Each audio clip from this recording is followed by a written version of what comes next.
The crest of Dagon indicates a covenant between a group of people and the Deep Ones.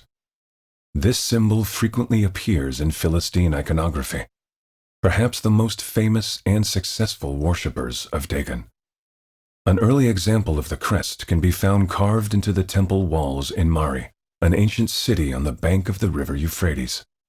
The temple, dedicated to Dagon, dates to 2000 BC. When the Philistine priests accompanied their armies into battle, they were often flanked by standards with Dagon's crest atop them. According to depictions of the Battle of Aphek, the captured Ark of the Covenant is triumphantly surrounded by Philistines bearing similar standards. This symbol has been found carved into smooth river stones and objects of a similar size, cast from a lead-like substance. These are believed to be important components in a ritual used to summon the Deep Ones. When they are dropped into the sea, the appropriate prayers said, and accompanying rituals performed, the Deep Ones will emerge from the water to hear the petitions of the summoners and bargain with them. These summoning stones are often given to members of the cult of Dagon, so they may summon the Deep Ones in a new location and spread the cult. They may also be used to call the Deep Ones for aid in times of great need.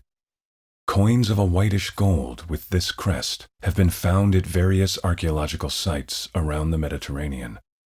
Being that the Deep Ones prefer to use rings, armbands, and other trinkets as stores of wealth, since they cannot be easily lost in the ocean's depths, these coins are unlikely to have been crafted by the Deep Ones. They may have been minted by the Phoenicians at Tripoli in the 8th century BC, after the worship of Father Dagon had been established in the city. From there, they made their way around the Mediterranean through the Phoenician trade network. This symbol can also be found scrimshawed into the scales of an unknown sea creature. In rare cases, these scrimshawed scales have been given to people who have done some great deed for the Deep Ones, to whom they now feel a debt is owed.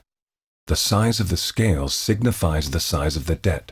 It can then be presented to the Deep Ones in return for favors, aid, or other assistance in a time of need.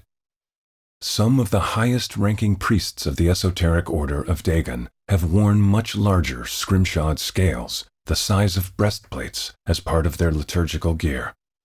These elaborate artifacts have their engravings inlaid with silver or gold and are brightly burnished. Whatever leviathan of the deep grows these scales is unknown.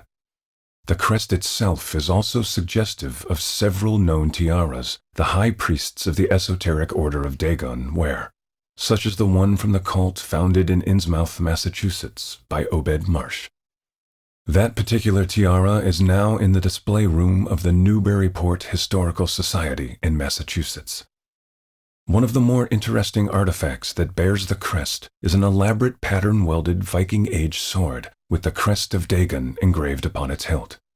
It is thought to date to about the 10th century and is on display in the Culture House Museum in Reykjavik, Iceland. The Crest of Dagon, an excerpt from the Encyclopedia Magica, written by Jasper M. Griggs, professor of anthropology at Miskatonic University.